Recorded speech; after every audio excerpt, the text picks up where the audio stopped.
carried. Alright, I'll call the regular school board meeting of USD 464 for Monday, July 8th to order. At this time, would everyone please join me in Pledge of Allegiance.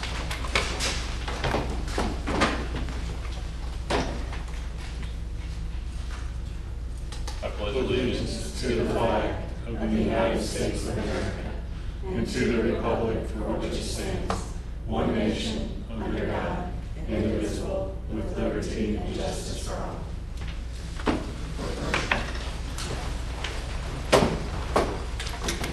All right, we've got one addition to the agenda tonight. Officer election didn't get on here. Do I have a motion to amend the agenda? So I make a motion to amend the agenda for officer election from 1.4 and move everything else down accordingly. Is there a second? All right, it's time for the annual officer elections. I guess I'd entertain nominations for the president. I would make a motion to have Jim Bothwell as the president. Is there a second? Second it. Is there any discussion? I'll do this for one more year. All right, all in favor, raise your right hand. All right, motion carried. Moving on to the vice president. I'll open the floor to nominations for the vice president. I make a motion to elect Chris Gratton as vice president. Is there a second? I second it. Is there any discussion? Any other nominations? All in favor, Mr. Gratton as vice president? All right, motion carried. All right, thank you, everyone. Now we'll move on to item one. I guess it's 1.5 now. The bond planning update with Stephanie and Jake. Jake must have ditched you. Jake, so I will kick things off. Stephanie Myra, DLR, hello again.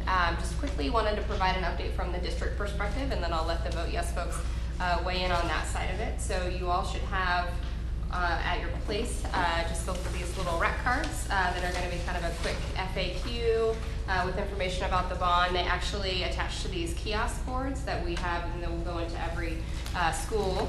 There's just a little piece on the back, so folks should be able to take those as a part of the info piece. We're at the 8-week window, so the first month of the campaign is really kind of organizational, getting all the information ready, getting the mailers ready to go, and then we're going to kick off the mailer season. So should be finalizing mailer 1 this week to go to print. The plan right now is 4 mailers over 8 weeks. 2 of those are going district-wide so that everyone will have a full kind of scope of knowledge, and we're looking at probably the other 2 are going to go to district patrons as well. So we don't want to overwhelm everyone in the district. We're open to conversations about that, but right now that's kind of the plan for information-wise. So folks should be getting info pretty regularly. The website's going to go up in conjunction with that mailer 1, which should go out next week. So kind of a more formal kickoff then. Jody here at the district, who's been fantastic, business teacher here, has been working on the social media side of it. So she's been doing some videos and working with people to do testimonials from students and teachers and just different perspectives about what the building looks like and what the bond passage would look like for them. So not promotional, but just kind of an informative, here's the situation that we're in right now. So that'll kick off with social media as well. And then lastly, I just wanted to point out, and you should also have at your seat, I did a quick flyer that has all of the renderings that we've done. Hello, Jake, perfect timing. So I just wanted to show y'all all of the renderings that we've done so far. So you'll see the 3 different views of that, and we're going to kind of mix those through the messaging so that people see all 3 of them. And then I've included the dates for the community meetings that have been set. So you'll have those for the 23rd, 24th, and then August 3rd. So the goal of that is really to hit different times of day. So we'll have one that's at 6 o'clock at night for folks who want the evenings. We'll have one at 7:30 in the morning, one at noon, and then we'll have one on a Saturday as well. So really we can just try to hit as many folks as often as possible, no matter what their schedule is. So people will have an opportunity to do tours. And I think Mark is obviously open to doing more tours of the high school as events warrant. So if you hear from anyone in the community who hasn't been in the building in a while or is a part of an organization here in town that might be interested in a tour, definitely let me know or let Mark or Dr. Feldkamp, and we can get a tour set up for them as well. The goal is really just to try to get folks into the high school as much as possible and kind of see what the situation is. And we'll probably be doing some video tours of that as well, just another angle if folks can't come in.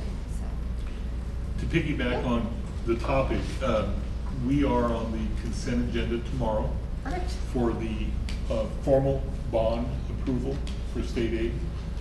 We're second in line behind Newton. And talking to Dale Dennis today, it's 99.99% certain that it'll be approved. It's a consent agenda item.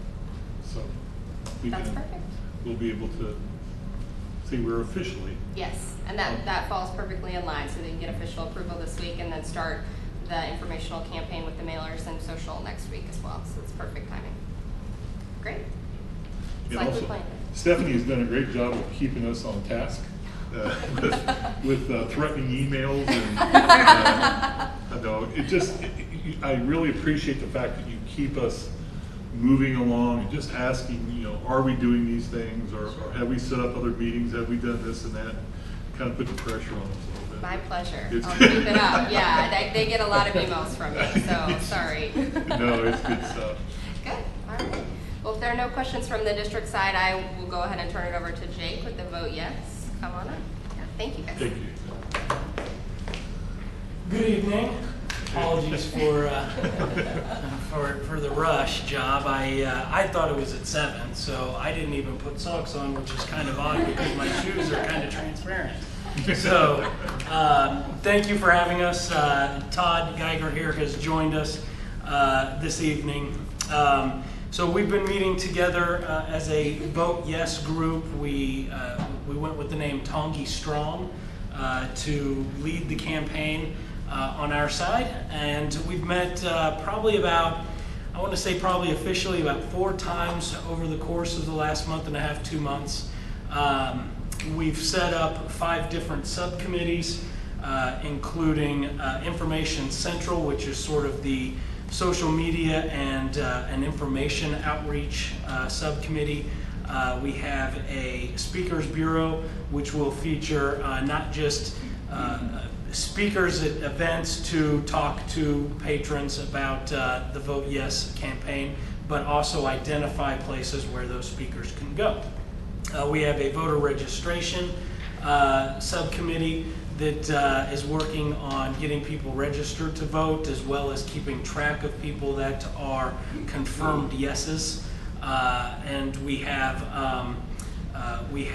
a group of people that will coordinate sort of the manpower, if you will, handing out yard signs and getting them in the right places, as well as some of those other pieces of collateral.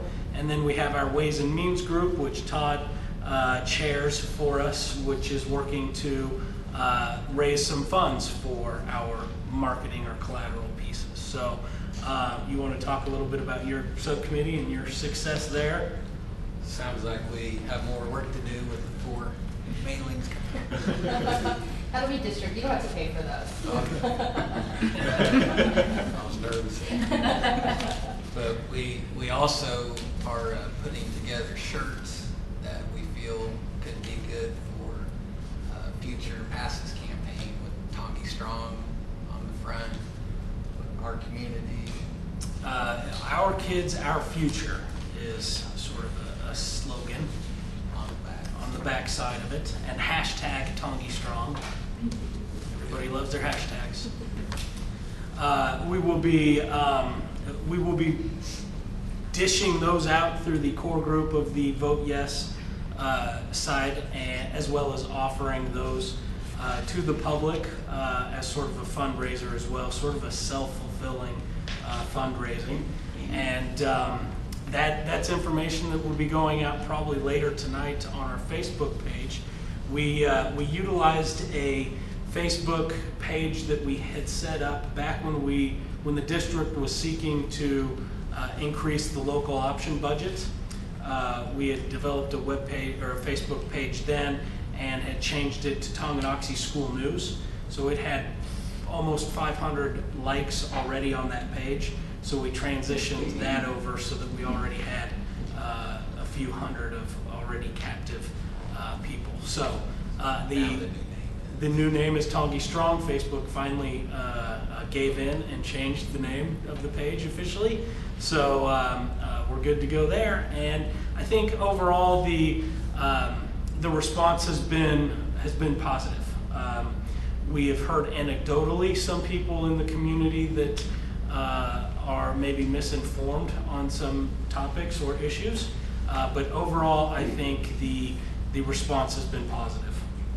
And we certainly look forward to getting out and sort of finding out a little bit more what the response really is. Our focus, of course, will be parents with students that either have or will be going through the high school.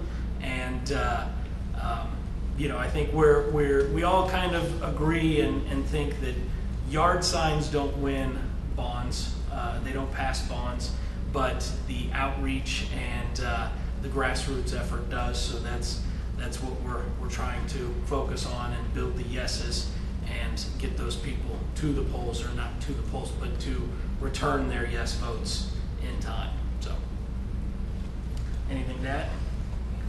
Any questions? I mean, I would just say that I've seen some stuff on Facebook and I think it looks great. Great, So thank you for all your work on it. Thank you, and certainly a whole lot more to come. Jeremy Albert is the chair of our Information Central, our social media piece of it, and he has some big ideas with some testimonial videos from both students and patrons in the district, as well as potentially even some sort of Facebook Live during the tours of the high school, if we can get that figured out. So I think we've got a lot of good positive things going on. So the one question I have is about registration. Everybody you talk to says pass the bond. You've got to have people registered. So how are you helping? Yeah, so the way that we're coordinating is we have the district, so I have a list of the registered voters right now, and I have a list of district patrons, as it were, and so we can help kind of target the parents who are registered. You can do everything online now if you have a valid driver's license, so it makes it handy. The fair is a captive audience of residents too, I assume. Yeah, and they're, Yes, I'll let y'all speak about the fair. absolutely. The fair is, I think there's already people who are working on getting up some cold towels for the parade to, keep cool. We intend to have a presence at the fair and the parade, as well as obviously the shirts. Hopefully we'll be walking around in Tongi Strong shirts. Hopefully a significant amount of people with those. So some of the testimonials or any of that, I don't know, any of the material that would go on Facebook, is there another avenue to get it to people that don't have a Facebook account? Like put on the district side, or how could you reach those people? So we'll have on the district side the informational piece of it, all of this stuff, all of the mailers, all of the kind of FAQs as well. We can't do any of the promotional stuff, so that'll be in the Vote Yes court, but all of the information will be available on the website and through mailers and these handouts to the community as well. We are also developing a Tongi Strong website, and I think that Facebook is the 800-pound gorilla, I think, of the social media world, well, in my mind anyway. But we are also looking to start up an Instagram for the younger generation that doesn't use Facebook. Facebook's just a bunch of old people now, isn't it? 40 over, So as my kids say. so Instagram, InstaChat, and the Snapgram, whatever those are called. So we look to sort of increase and have a couple of different avenues. Any other questions? I got one other question. What is the role? I mean, I'm not trying to put Sean on the spot. He's been very supportive by putting good articles in the paper, very positive. And so, how do we keep that? Yeah, so absolutely. As we send out mailers and information, I'm happy to coordinate with you if you want to do more. We know each other, so Okay. fine. All right, very good. As well, and Tongi Strong will also be sending in material, letters to the editor type documents. Heads up, Sean. And yeah, so we Good. intend to leverage off as much as we can to get as much of the word out as possible. So. I have a question. Are we doing anything to address the population of retired people in the community and allay some of their concerns? I've heard, I mean, they're interested, but there's a lot of concern there too. Sure. We've identified opportunities at the senior homes to go and speak to, as well as the senior center. We had looked at getting something set up with the VFW, but they won't allow the Tongi Strong side, the vote yes side of things, to come. So I believe that there will be more of an informational outreach through there. I know that the last time, the bond that failed for the intermediate school years ago, I don't think was part of that candidate forum that is hosted at the VFW. So we'll be checking in to see if it can be part of, and actually it might not be from a timing standpoint. That candidate forum might come after the election is completed, so that might not work from a timing standpoint. But certainly, I mean, we want to get to those folks as well. And want to promote the open houses and get in front of the school, get them to the school. Right. What about alumni groups too? Alumni groups. Maybe some of those Good alumni idea. groups might be able to connect to some of those older citizens in the community. Would that be Yes, and the Education Foundation has been very supportive as well, which is, you know, a lot of alumni as well in that group. So Some alumni might want to just come back and reminisce about what the building looks like too. yeah, well, and if it's been a while since they've been in it, It probably hasn't changed much. So. that's right. What's the same? All right. Well, thank you guys for having us. Thanks. Appreciate it. All right. Next up, Maggie with CBiz.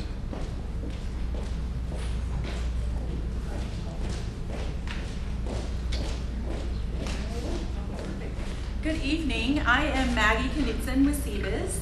I was out here just a few months ago giving you guys an update on the medical plan, the utilization, and kind of gearing up for where we are today with the renewal. And so today I'm just going to quickly go through with you the process that we went through. So bidding out the plan, the results that we saw from the marketplace, and then really where we have it landed in working with the insurance committee to figure out a suitable plan for the employees. And one of the main thing that we're looking at when we're doing this analysis is district budget and employees' paychecks. So what is affordable for the districts to be able to continue to pay for that plan, and also what's affordable for employees to pay for out of their paycheck for a plan, but keeping the plan competitive. So having a good plan design that employees want to continue to elect. And overall, in the future, we hope that we can continue to see an uptick in the enrollment in the plan, because one of our biggest problems is that we have a very low enrollment of the active employees. We have less than 60% that are actually electing the medical plan, but we have very high claims utilization. And so as the membership in the plan would increase, that's obviously additional premium coming into the plan to help offset the claims going out, because claims are one of the main drivers of what the renewal is. So that's kind of a long-term goal, is trying to help encourage and make it affordable, attractive for employees to start electing and coming onto the plan. So some of our goals that we were looking at as we went through this process. So the plans that are up for renewal, everything is renewing October 1. The medical is currently with Aetna. You have your Delta Dental of Kansas plan, Superior Vision, the MetLife life insurance that's employer or district paid, also the employee paid voluntary life insurance. And then we also have in place some colonial, we call them ancillary or worksite products, critical illness, cancer, hospital confinement type of plans. And with those, the enrollment platform that employees use to actually go online and conduct their enrollment by themselves or with a one-on-one enroller, that we've done an analysis. We've had a lot of hiccups with that firm that we were using previously, and so that is going to transition as of October 1st over to a new company called Benefits Direct. Okay, so we'll keep that electronic platform for employees to do their enrollment and keep the same products in place, all the same comparable pricing and plan designs. Okay.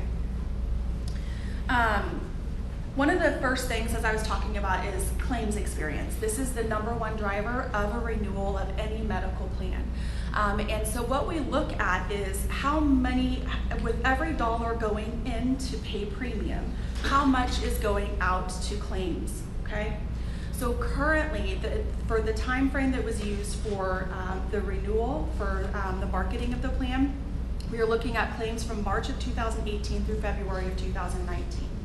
And essentially for every dollar paid in premium, $97.97 was paid out in claims, okay? So it's essentially for almost every dollar going in, a dollar was going out to pay for claims. And so that's not ideal. It's somewhat breaking even. Medical trend, so medical trend being if the same claims were incurred next year that were incurred this year, how much would that claim cost under this plan? And medical trend is about 10% higher, 10% increase each year. So we would expect that for every dollar paid out in premium this next year, we're going to see at least a 10% load in the claims utilization if the claims continue to run like they did this year. Currently, there are 12 large claimants. For a district of your size, that is very, very significant. Total paid out for those total large claimants was just under $1 million, $981,000. And then the district's contract has a pooling point in place, which a pooling point is you pay a certain percentage of your premium to get kind of a cap on an individual claim. So right now that pooling point is $125,000. So any claim amount that exceeds $125,000 is thrown out of your renewal calculation, okay? So when we look at the large claims, currently we have one at $305,000. So the first $125,000 of that hits your medical renewal. The remaining $180,000 of it is thrown out of your renewal calculation, okay? So you can see here that is a large chunk of change going out in the large claimant category. That is the main driver. That is what the plan is there for. Nobody should feel bad for using the plan for this purpose. And actually, we sat with some folks in the insurance committee that they are one of these people, and they have an appreciation for the medical plan because they know how much these claims are costing and how little they're actually paying out of their pocket on the medical plan side. Now, with that said, I'm going to back up here. One note that I made at the bottom, we just got updated claims experience, and so we look at this on a rolling 12 months. And so the most current claims that we received through March of 2019 reflected an 89% loss ratio. So that is a drop from the previous month, the previous 12 months. So it dropped about $125,000 for that 1 month. We had a bad month fall off, replaced by a good month of claims. So the good news is that we cross our fingers and we hope that claims continue to move in that direction. So we monitor this on a monthly basis. Also, the large claimants, as I was talking about during the renewal time frame, there were 12 of those large claimants. There are now 9 large claimants on the plan, and the total paid out has decreased 14.4% in just that 1 month. All right, so it looks as though we're moving in the right direction. Again, we monitor this month by month. So essentially, we take that claims utilization, we take the plan design, and we take the plan pricing, and we go out to all the carriers in the market, and we say, if you were to mirror their plans that they have in place today, what would that cost? And the insurance committee's recommendation for renewal, which is to move to Humana, they offered 2 options. One was at a 7.8% increase, and one is a 4.83% increase, okay? And we'll see just what those plan changes are in a second, what the employee cost, what that translates to an employee's paycheck. We had a couple of them that declined to quote simply because of the medical claims experience, and then we have others that were higher than both Humana and Aetna. And so this here, and I know it's difficult to read, it's a lot of information, it's a spreadsheet format. There are two plans in place today. So one is a high deductible health plan, one is a PPO plan. And essentially what the Humana, this option one with Humana was a 7.8%. And this is what initially the district budget was worked off of what would the impact to the district budget be at a 7.8% increase. And so this is what Mr. Feldkamp kind of locked in from a budgeting perspective. And that would equate to about an $82,000 increase to the district's budget, okay? Now, the plan designed to get to that, the deductible on the high deductible health plan dropped about $500, and the out-of-pocket maximum went up $500, okay? So it's not a significant shift in cost to the employees, okay? But it is still a significant increase to the district's budget of $82,000. Now, what the committee looked at was the second option, and this is the one that they felt was the best option for them to move forward to. The deductible goes up still $500 from the current plan today. The out-of-pocket maximum goes up $500. And with this, you have a 4.8% increase. And so with knowing that the district was going to fund at that 7.8%, we have about a 3% difference in what this plan design offers and what the district had budgeted for the renewal. So essentially what it translates to is employees' costs are going to be lower on this plan, and on the high deductible health plan, the district will be able to fund $33.86 per month into each employee's health savings account. So district can pay 100% of the employee-only cost for that high deductible health plan and fund just under $34 a month into the HSA, okay? The people on the PPO plan are going to see a little bit of an increase in their premium. However, a lot of those people I think will shift to that high deductible health plan. They're gonna see savings out of their paycheck, and they're going to see money going into an HSA on their behalf, okay?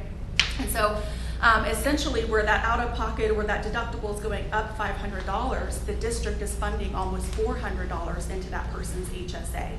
So their net, if they hit their out-of-pocket, it's only going to be about $100 more next year than it was this year, okay? So there are a lot of moving parts in that with the plan design and the cost and the district contribution, but ultimately this is the one that the insurance committee landed on.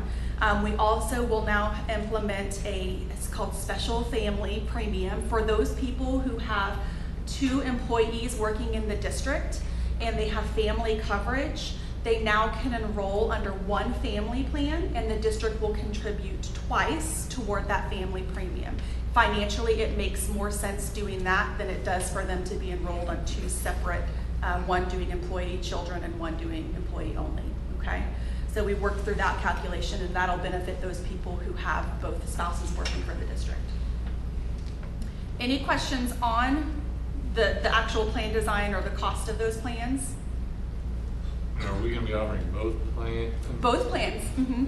It's their choice of what then they want to take. Exactly. So both of these plans are offered today through Aetna. The high deductible health plan is just a little bit different. It has a $500 lower deductible than what this Humana plan has. Okay. One of the big things that helped with this decision for the committee was Humana's Go 365 well-being program. And this is something that almost every employer struggles with, is how do we implement a well-being program and get our employees to participate, because ultimately, long-term, we're hoping that that is helping to reduce the claim costs and the claim spend on the plan if people are identifying their risk factors and managing those more proactively now versus finding out about them down the road in the future. So, Humana has a unique Go 365 program. It is only something that Humana can tie to their medical plan. Other carriers can offer the Go 365, but they don't get this engagement buy down. And what the buy down does is when you have a certain percentage of employees hit silver status or gold status or platinum status, it directly impacts what your renewal is next year, okay? So for example, 40%, if 40% of your employees enrolled in the plan hit silver status between October 1st and the first 9 months of the plan, then the district will automatically see 4% off of whatever next year's renewal is. If you get a 10% renewal, you're going to have 4% come off just because people participated and hit silver status. If other people, if you have 10 to 19% hit gold or greater, you have another 1% in addition to that 4%, okay? So we're tying the well-being program directly to what people are paying out of their paycheck for their premium for the next year. So we're seeing how people can really benefit by hitting those silver or gold or platinum status. They see it as a kind of a benefit in their paycheck the next year. Now, we have over 76% of your population is enrolled as employee only today on the medical plan. So essentially, to get 40% of your people to hit silver status, that's about 58 people. And I think that is very manageable. Hitting silver status is very, very simple to do, okay? Doing on-site screenings, the well-being screenings, HRA, those types of things, those are a very easy way to just check that off of your list and almost hit silver status with just those. Going in and getting your routine preventive care, you can hit silver status with getting that. So a lot of people, I think you'll have greater than 40% hit silver statuses next year. Okay, so that is the big benefit of this Humana contract, is you have that additional buy down leverage next year. And then in year 2 of the renewal, we would look at, they have a total health contract where you actually can tie the loss ratio, your claims utilization, and that engagement in the Go365 buy down, leverage both of those. And this is an example of another district of mine on the Missouri side, and this is exactly how their renewal calculated. They had a 71% loss ratio, which equated to a 6% off of their renewal, a 6% rate cap, okay? So 71% loss ratio, they started at 6% rate cap for the renewal. And then they took their Go365 engagement on the right-hand side. They had between that 60 and 89% hit silver status, so they got 5% off for the silver. They got another 4% off for those people who hit gold or higher. So they started with a 6% renewal based off of their claims. They then took 5% off of that for silver status. They took another 4% off for gold status. Their final renewal calculation was a 3% decrease. So that participation in that Go365 plan, you can see here how it really, really can benefit district budget and employees' paychecks, okay? In that Go365 program, there are thousands of ways for people to hit that silver status. You can do it any way you want to. It doesn't require screening. It doesn't require preventative exams. Those are the quickest, easiest ways to get there, but you don't have to do them, okay? Okay, any questions on the medical? So on that example, so that is everybody is that what the individual saw as a discount, or what the district saw as a discount? This was, so essentially, this was the whole, they saw the 33% off the total medical renewal. And then there's the district contribution based off of whatever that new premium is. So this year, the districts will see a 4.8%, or you're budgeting 7.8. The renewal is 4.8% increase. This would translate to a 3% decrease if you were running exactly like this. Does the individual see one even if the district doesn't hit different thresholds? The individual, the plan, individuals receive incentives as they go. There are a lot of rewards and incentives built into the program. So not only do they see the premium reduction at renewal, but they're also seeing the individual rewards that they're earning as they use that program. Okay. Yeah. And we have Humana coming out here hopefully next week to meet with the district and go through that program in much more detail, because there's just so much to it and so many benefits to it. A lot of communication to get out to employees. The next part is just all of the ancillary lines. So your dental, your vision, the life, and AD&D, we put those all out to bid, and really everything came back with more than ideal results. So You see here, this is everybody we went out to market to. Delta Dental of Kansas came back with a 0% increase, and then they have a 6% rate cap for year 2 and year 3. So the committee recommended just staying with Delta Dental of Kansas. Vision came back with a 6% decrease with Superior Vision, so employees pay 100% of that. They will see a reduction in their vision plan, and that is with the 2-year rate guarantee. And then the life insurance, that renewed with a 10% decrease with a 2-year rate guarantee for MetLife. Okay, so all good news on those lines of coverage. So essentially at this point, everything was pending board approval up to this point. We are going to start with the benefits direct implementation, employee communications. We have employee education meetings already on the calendar. We're going to go out and meet with employees at each building and do at the beginning of the school year to do the actual one-on-one enrollments with your employees. Okay. All right, any questions for me? I know it's also exciting. I think what we're trying to do is to promote methods that we get more participation. Mm-hmm. And so that's why we're offering, a couple of different opportunities, and hopefully that'll help. Yeah, I think having a plan that's 100% paid, which you had in the past, but the HSA contribution for a lot of people, even though it doesn't seem like it's that substantial, for a lot of people that is enough to kind of help them elect that plan. If they're enrolled on a spouse's plan elsewhere, it might be an attractive plan for them this year. Okay. Thank you. All right. Thank you. Ready, Lori?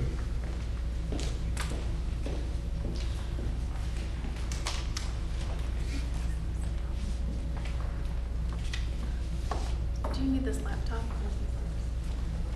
Oh, okay. Okay. So in the packet was a memo about end-of-year transfers. We just closed out the 18-19 school year and transferred from the general fund to zero it out. This handout I'll cover in just a second, but the first one, I was just going to go over our transfers that we made to zero out the general fund. Some of these transfers could be done throughout the year, but they were done at closeout. So it's hard to compare kind of depending on the methodology and whether we have budgeted transfers that we start out budgeting from the general fund every year into these other funds. The timing of when those transfers are made just varies. So this was all done at the end of the year closeout. You can see the K-12 at risk. We transferred approximately $267,000 to that. That's one of the funds that we have to support. It's not. Did you hand this one out? I didn't. That was in the board packet. Oh, okay. I got you. Got you. I thought maybe you had a hard copy. I'm sorry. No, I should have. Okay, It would have made more okay. sense, but I didn't. And then the 4-year-old at risk is our new program. So we transferred $20,000 into that program to get it going. You can see special education was a very large transfer of $639,000 approximately. That's something that the state does not fully fund, and we're having to put a lot of our own funds into to support, and it's an ever-growing area. Voc Ed is sort of the same thing, so we transferred into that fund so that we can keep that rolling. Textbooks, I made a transfer just so that we could end the year where we started it. Professional development, a little over $36,000. Bilingual is also a new fund or a new program for us, so we put $20,000 into that. And then we moved over $30,000 into capital outlay with the plan for some bus needs for next year. I believe that was the plan. So that's just kind of an overview of the transfers that I made and where we are. If you look at the handout that I just handed out, that is our unencumbered cash balance from July of 2016, July of 2017, July of 2018, and then July of 2019. Just kind of shows you where our cash balances have been at the end of each year, or the beginning of each year, I should say.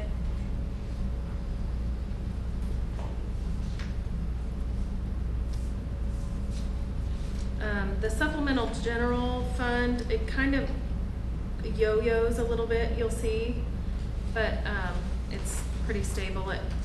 We're ending that with 67,000, a little over 67,000. And what's some other ones that stood out?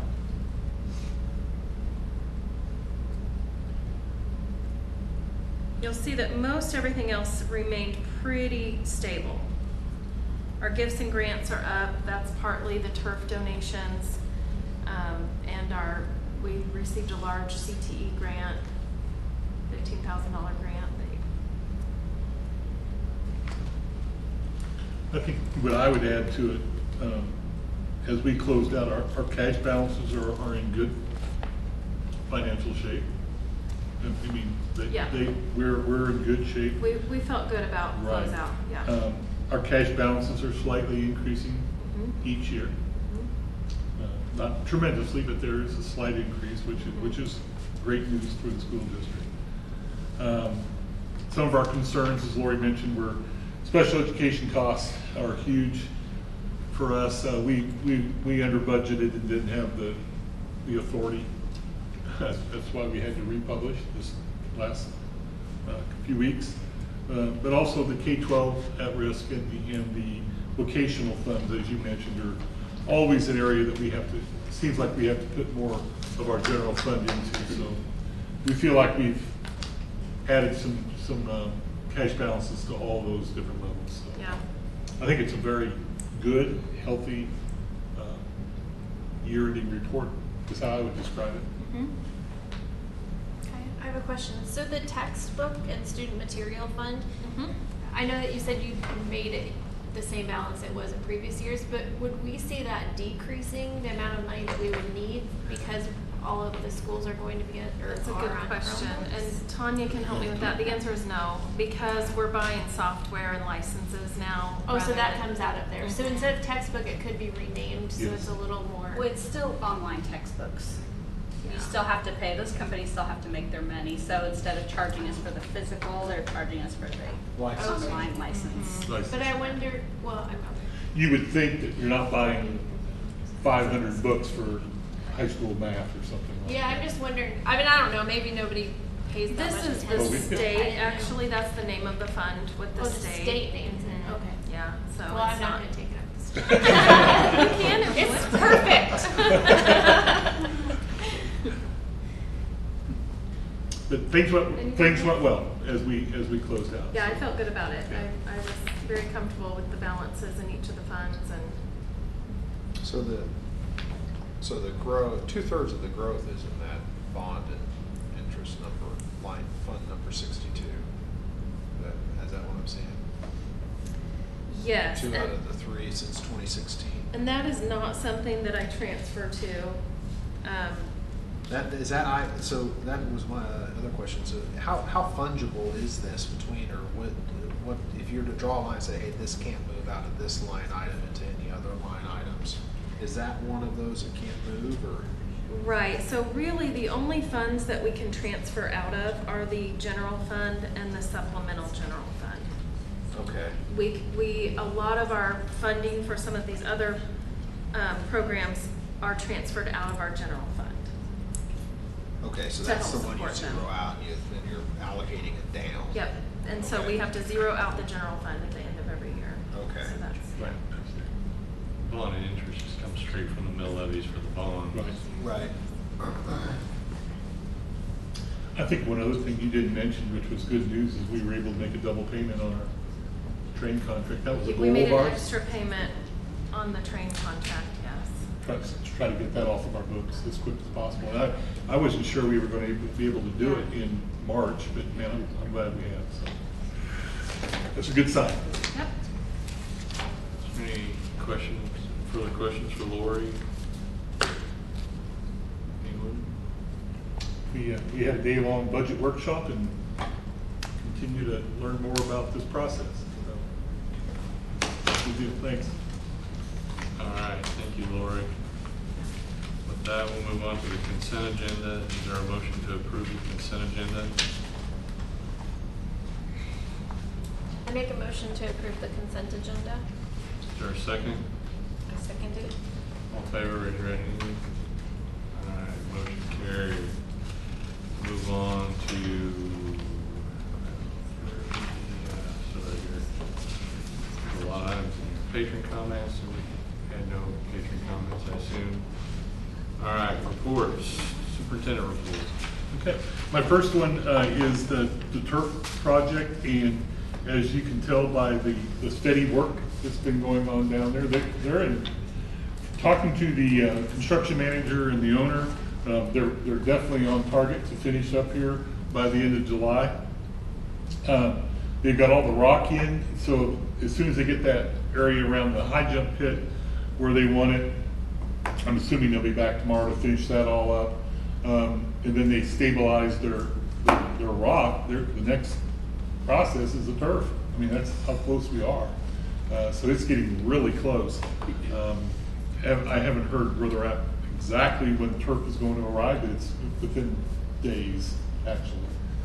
So that's really good. I know one thing that Drew had asked me about, and I want to address real quick, is some of the change orders. You had mentioned that. We actually have two official change orders, and there's going to be at least two more that we have not received any information on. So I'll kind of go through that. The official contract sum was $655,500. We know that. One of the first change orders we had was the stabilization of $25,000, which that was half of the $50,000 cost. We knew about it. Yes. I think the total cost was $53,800 or something along that line, and we had 25 of that, and ATG had the other 28 something. And so the other change order that we received was the box comms, which was our request. That is the electrical outlets that were installed by Capital Electric. There's two of them at the 50-yard line, one at the start-finish line.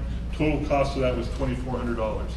And and I haven't talked to Eric Staples here lately, but he did a lot of that work in the evenings with product and his time and effort. And so I really appreciate what they've been doing. We also had a change order, which we have not received. I guess we have. I mean, I haven't received an AIA on it, but the logo signs had to be expanded, made a little bit larger for them to last longer because of some of the detail in the workmanship. And Kaya worked a week or so on helping get that process started. The total cost for making them larger and some of the changes made in those logos for sponsors was $8,000, of which we negotiated with Paul and the owner, and we split that in half. So our cost will be $4,000. And I just don't have the AIA on that. It was a verbal agreement. The other AIA change, and it's a good one, is that the product from Geiger's, I hope I'm not speaking out of turn here, but they worked with ATG, provided all the cement product for the curbing around the track and around the high jump pit too, I'm pretty sure. And we haven't just received the official amount of what that product would cost. I think ATG knows. You probably have worked with them, Todd, but we just haven't received a change order. So I'm assuming it's around 67,000 or 100, not 1,000. Okay, I'm sorry. But you know what exactly it is? I don't. 56, maybe 57. Oh, 50, okay. So, but the product was donated, I'm assuming donated, and we appreciate all that. We're also working with Todd on a lot of that. So that's it as far as any change order.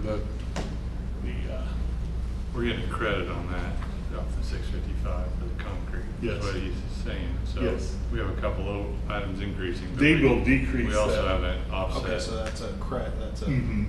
negative. Right. Okay. And I just, we work with, It really boils down to the stabilization was the big one. right, which we knew about. Yeah, we were aware that was a Mhm. risk. So that's really all I have.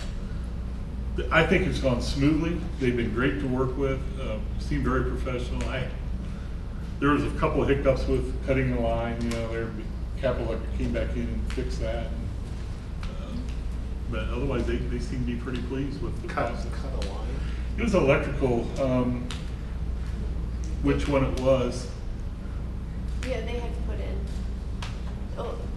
Capital Electric had put in, well, there's some lines for the 50-yard line. Yeah, it was boxes, one whatever, that- and they didn't realize it was there. Right, it was one that we had put in. Oh, Yeah. was it like a power line or a? It powered to the box culverts. Oh, was it live? No, Oh, no, it was, here, let me, no, it wasn't a big thing. They cut it and they just felt like Capital Electric needed to rehook it up, and they did. It was like a power fix. Oh, yeah. You said kind of on a No, it wasn't in a major. controlled manner. Or No, it wasn't anything like that. that's kind of stuff does happen. But anyway, it's all been pretty good. And they communicate with us, is what I appreciate. Yeah. Mitch has been very involved in that whole process too. Any impact with all the early season rain that we had? I mean, Once they got it stabilized, when they got that, man, after that, it could have rained 4 inches and they were able to get on it within a day. It did rain 4 inches. But it just shed all that rain. So kind of like running off asphalt almost. But I don't know. They seem to be like we're really on target. And the For July. drainage and all that, because I know we had talked about concern with the risk on the drainage side and existing drainage, everything. There was no issues there. They put completely new in. The only Okay. under drain that stayed was the main line exiting the track, which is sufficient. Okay. That's all covered now. All that drainage is covered. What's the plan? I know the district intends to use some of that dirt, but what's the plan, final product? All right, so what we're going to we're going to kick it in gear here right now by moving more of that dirt at this point. We're not sure that it's going to be stabilized enough to expand the parking down there. We would like to extend that curve. That's a goal of ours. But it remains to be seen how stable that will be, if we put rock on it, to make it an expanded parking lot. We need some help on that. But there are several large piles of dirt they put in from the drainage that kind of stick above. We want to move all that under the fences. The fence work is going to begin the first week of August, repairing all the black fence. And I know that Forever Fence would really like to have those cement, the cement from the posts are 5-6 inches out of the ground. We're going to try to get all that leveled up. We're going to be probably renting one of those dump wagons to move some of that dirt a lot faster. It won't just be with the tractor.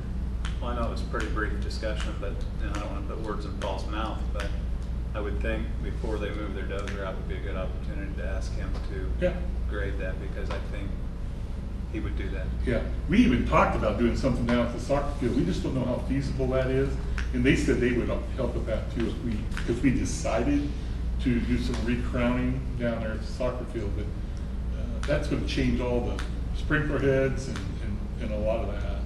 Right. So I know Mitch is working hard on trying to get that practice soccer field in better shape.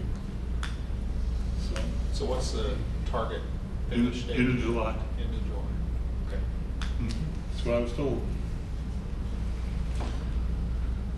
So they weren't there today. So Guy's gonna go roll around in it. I think she deserves a lot. I think there's a lot of work down on those somebody do logos. cartwheels across.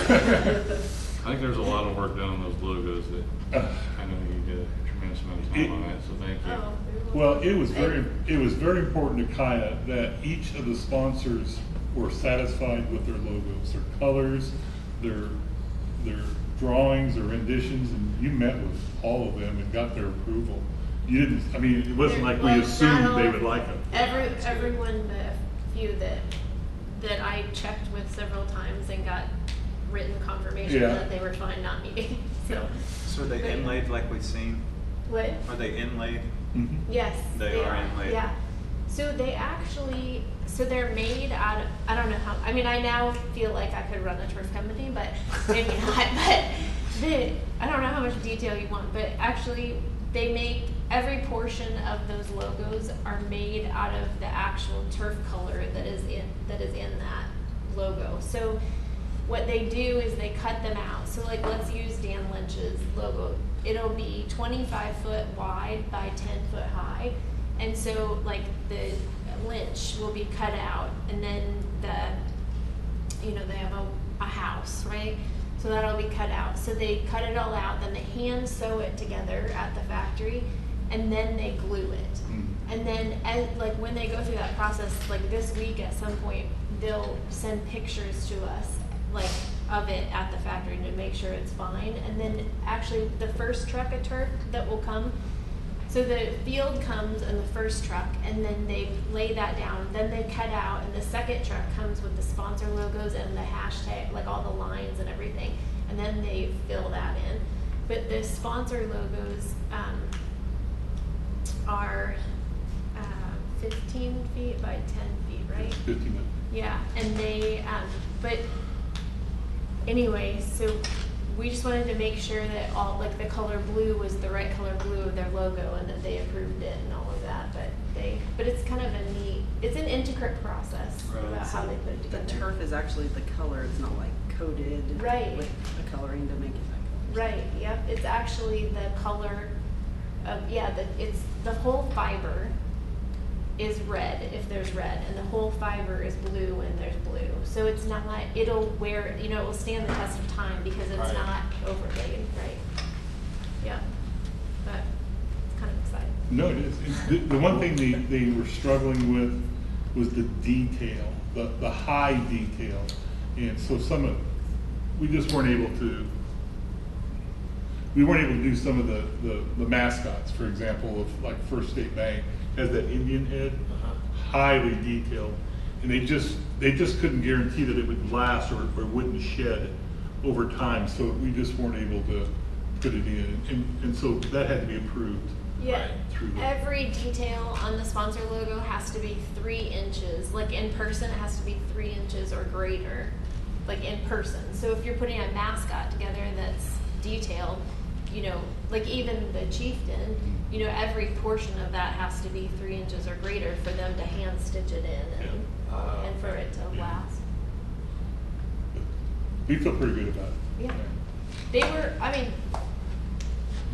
I feel good about the process. So, I work directly with the people that are constructing the logos and like with their artist and with their owner. And so I felt really good about the process.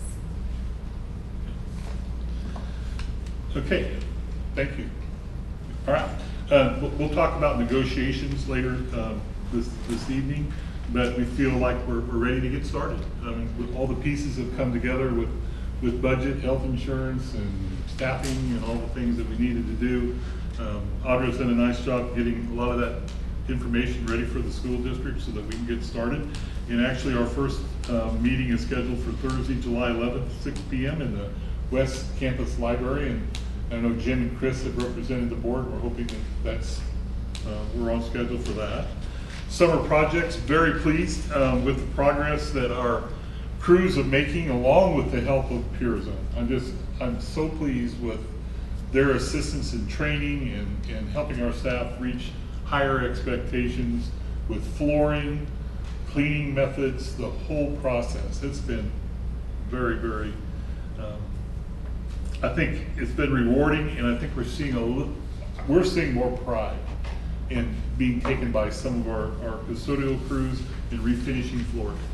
That's the They're first. squeaky out there. I saw that, and they're just started. We're just getting there, and the board purchased some equipment that'll absolutely save them some time and do a better job of cleaning. So they've been very good. More effectively using the equipment Yes. we already had to. Yes. And it's been good, been all good. I know that the principals have been excited about some of the painting we've done, cleaning, just expectations in general. I am currently working on getting a bid for TMS parking lots. As we evaluated them, especially out here in the middle school parking lot, it is really starting to break up. And we're in the position, this is what I didn't really talk to Lori about. we had talked about a bus, we've talked about this and that, but what I'd like to do is be able to use some of our capital outlay and do some crack and seal work at all the parking lots in this area, not on the high school parking lot.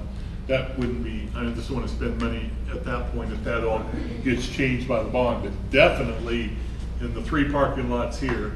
I did get a good, one solid bid already from one company, and I got another company coming in Wednesday, and we're going to go through that entire bid process. It'll be a pretty significant bid when it's all said and done, but once you get done with the crack and seal, then we want to repaint all the parking lots, the no parking zones, the unloading zones, crosswalks, all those things will need to be, both companies can do that. I mean, that's part of their bid. So that's probably where we're going to end up spending some of this $30,000 in capital outlay that we transferred, that was recommended that we spend down instead of a bus or any other vehicles at this time. So I'll be talking to you guys about that as I get more of those bids. Administrative retreats on the 30th, and we're pretty excited about some help with that. In the morning, we're going to be talking about leadership that's going to be our building self-leadership, building leadership, district-wide leadership. We have a guest speaker coming in. Piper Jaffrey is going to help with the noon meal for the administrators. Then in the afternoon, we go to work with just the administrators doing all the things that we need to do to get ready for the start of school, identifying our needs and goals and all that. And then in the evening, McCown Gordon and DLR are taking the administrators and spouses to a Royals game and hosting us for that, for a teaming, not a Royals teaming, but a Tonganoxie Chieftain administrators teaming process, and that's really nice of them. For us, they want us to get to know some of the people that hopefully we'll be working with in this bond issue. And we don't really know the McCown Board people as well as we know the DLR people. So that's kind of where we're at there. And then before that, on Monday the 22nd, we were having our Board of Education goal setting meeting, and that'll be here. We just do it the same room we did it last year, and we're going to look at with all the things that our goals from last year and what are our goals as we move into next year. That's kind of our plan for that. A Royals game? No, Royals game. Come on, Lauren. I didn't get that done. Wow, sorry. And then the budget, as you know, we had budget workshop today with Dale and Craig. Spent a lovely 5.5 hours with those guys, and along with hundreds of other people. But then we will be we're meeting on the 16th to develop the budget. We should have it all ready to go by no later than the 18th. We need to get it published. Lori and I will have our budget reviewed. I want to do that this year with Dale Dennis and KSDE, but then we'll probably have a special board meeting because we'll have to approve the budget, as we always do. It will probably have to be before the August board meeting, is what I'm guessing, unless it's close enough. We might be able to do both. I've done that in the past too. I think that's it. That's all I got.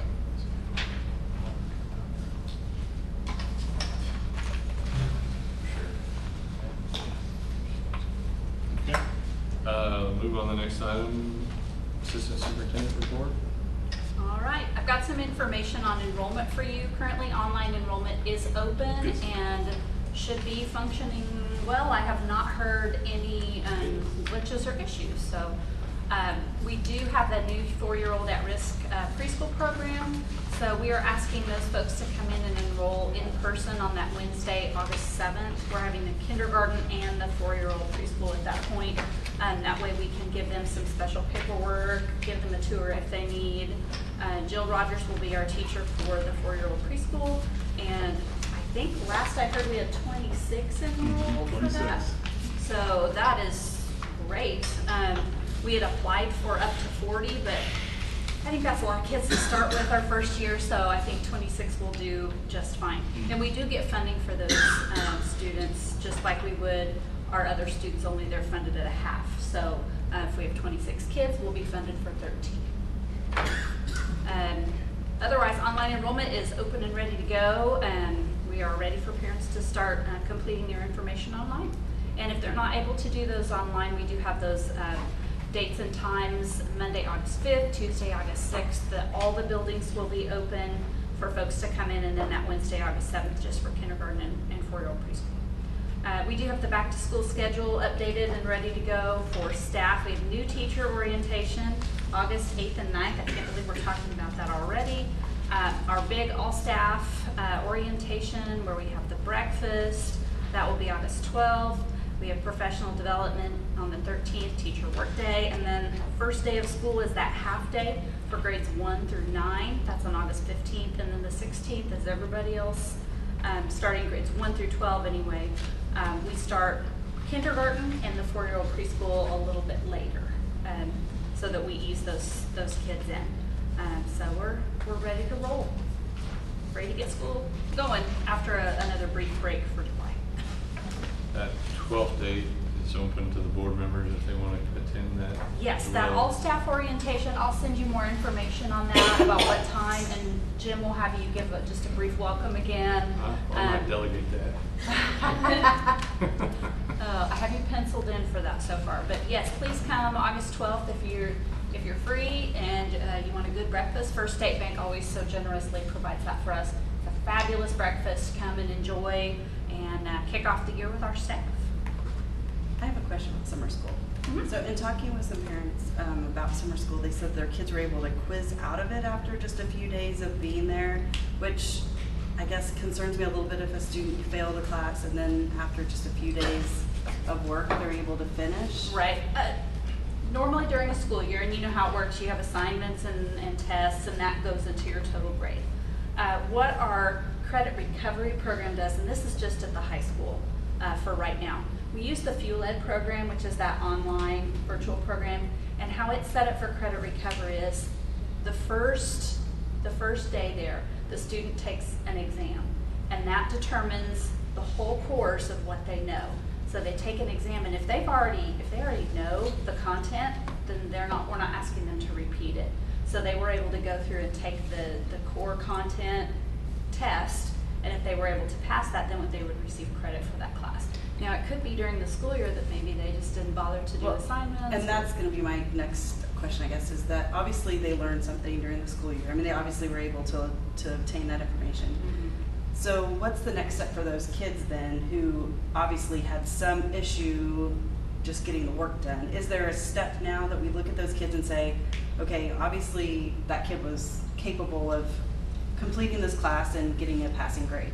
So I hate to just lose them now because they're going to repeat that. They're going to continue to fail classes, and in a couple days at summer school they'll quiz out and they'll move on. And that's not how you want them to approach education. So is there a process for yes, them? that is something that Mr. Farrar and I have really been working on. We've tossed around a lot of ideas in the past. How do we get those kids who are disconnected for whatever reason? Maybe the brick and mortar school is just not for them for whatever reason that may be. So we are looking at developing, I don't want to call it an alternative school because it's not your alternative school, something different for those kids. They're disconnected somehow. How do we design a program for them to complete the requirements by the state successfully, but it's just different for them? We've been talking with some other school districts who have put some programs like that into place, and so we're planning some visits to those areas. I did talk to David Howard and Baser, and they're thinking of doing the same thing. I believe they hired an administrative intern who's kind of taking the lead on that, so we're going to share some ideas. What would be ideal is if we pass this bond, that space in the West Campus will have a few classrooms empty. We would like to put a program into there, not only to serve those kids in kind of an alternative setting and meet those same state requirements that we require other students, but also maybe our adult education and then GED prep. Because if school is just not working for some kids, how do we get them the knowledge and information they need to be successful in life? Because that's our ultimate goal. Maybe they just don't fit in the regular classroom box like everyone else. So how do we meet those students' needs as well?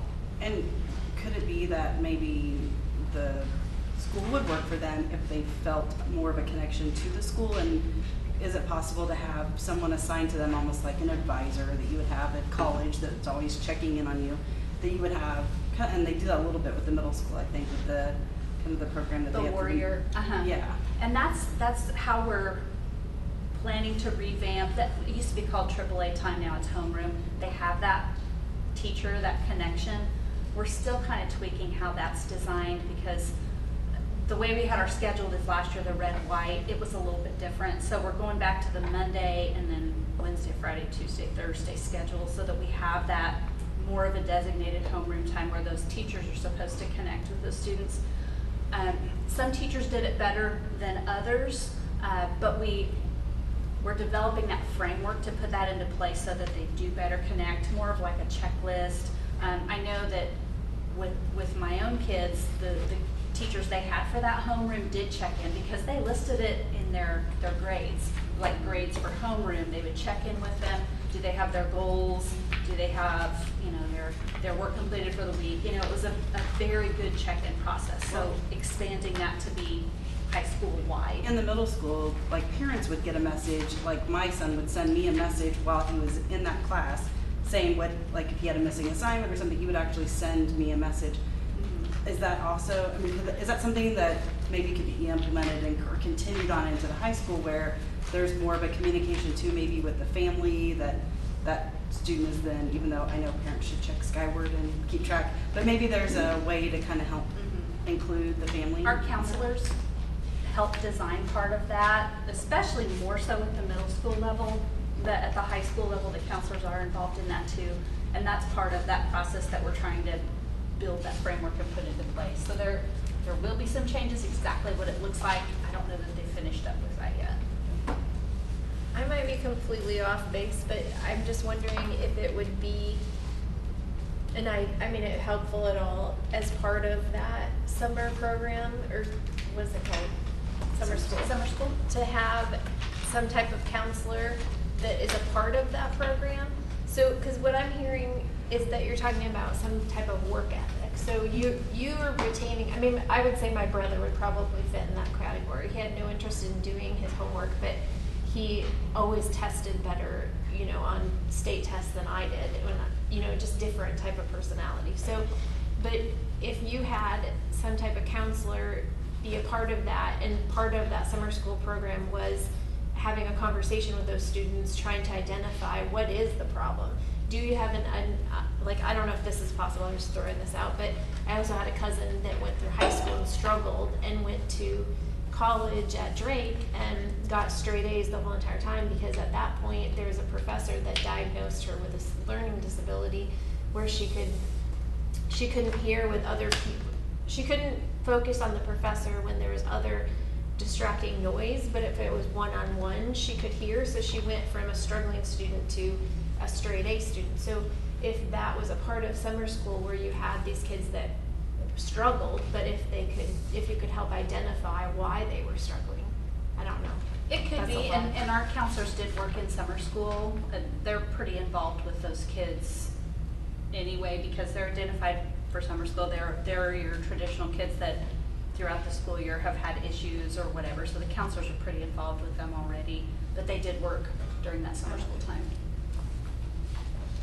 But is that all the same discussion? Because it sounds to me like it may be, but, so Stephanie, your question was following up to see why somebody who knew the information Would fail the class. would and fail where- the class. Right. And then your discussion was about people being connected or within the, you know, in a different learning environment. However, if they passed the course in summer school or tested out of it, then they were connected enough to learn it, they just didn't. And that's kind of what I'm saying, is that they obviously were connected enough, but there's some piece missing that it would be helpful to help that student and maybe their family identify for that child so they don't repeat summer school again.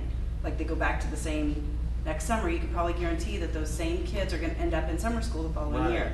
There's got to be a way, hopefully, to kind of identify that and set them on a different path.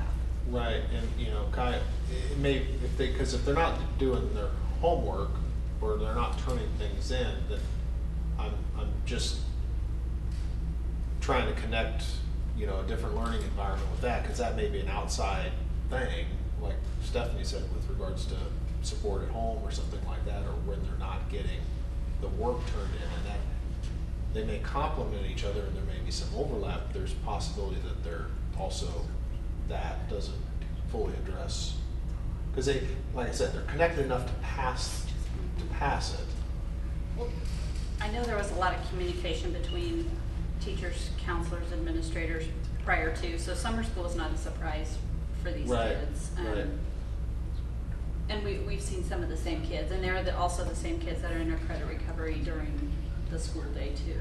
Okay. That they've, you know, this is not the first course that failed. Now, for some of them it is, Right. but we've identified these kids early on.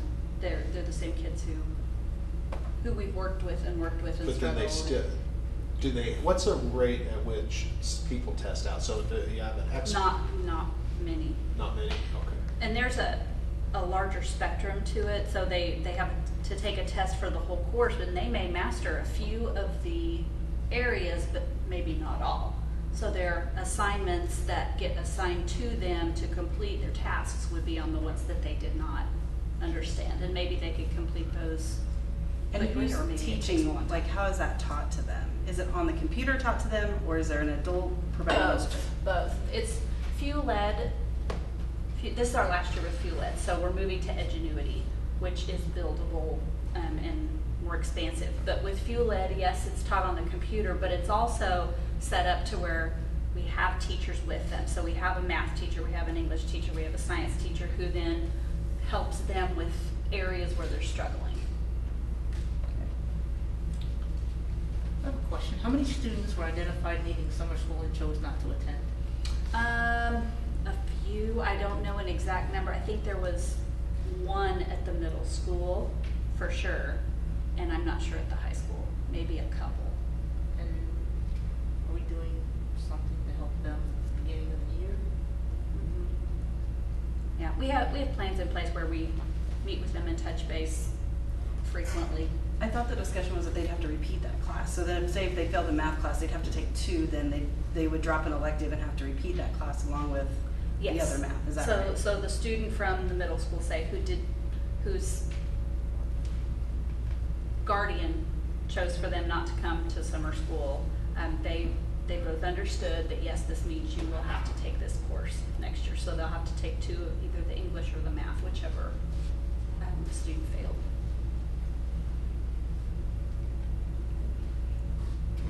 Anything else? Thank you. Thank you.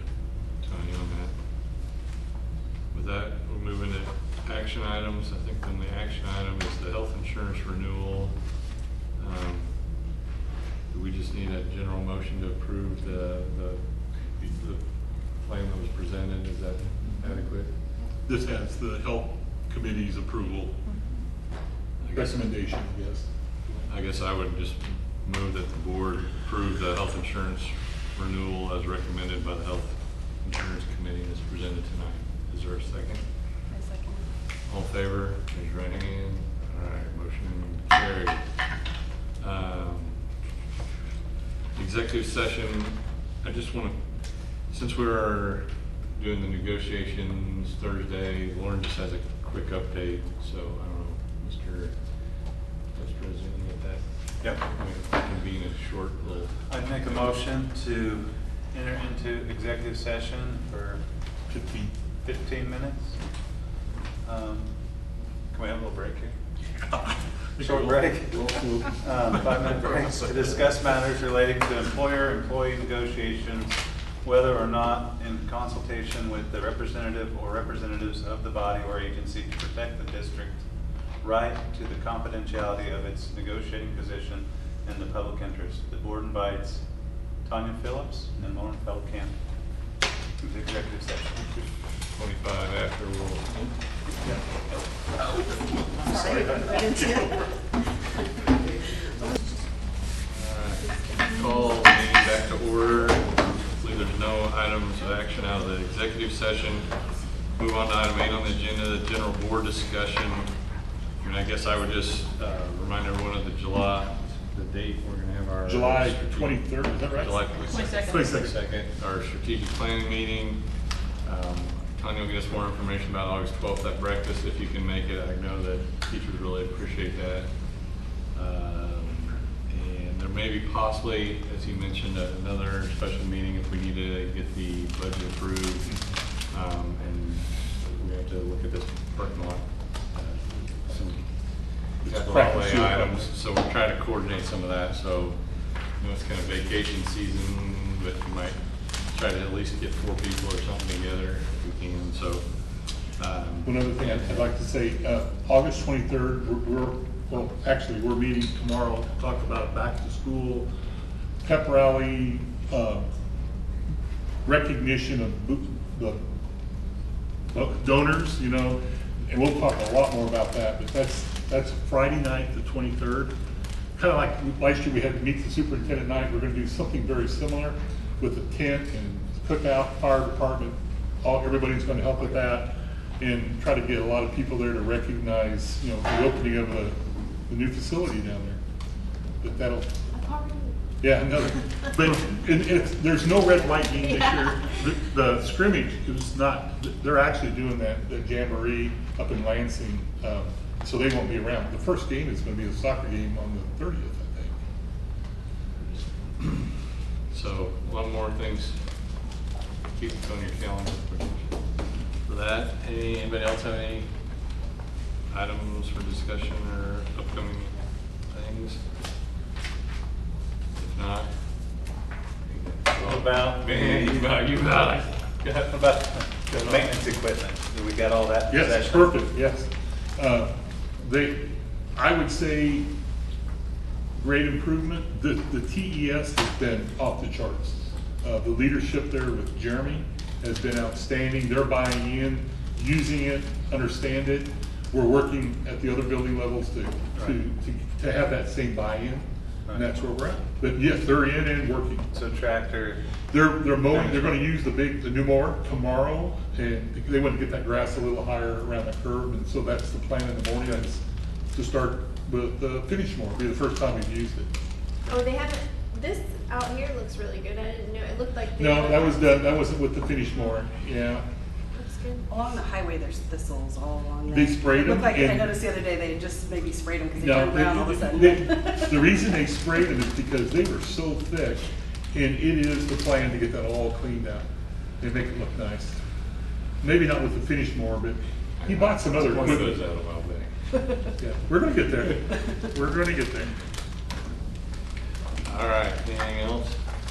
Chris? All right, meeting adjourned.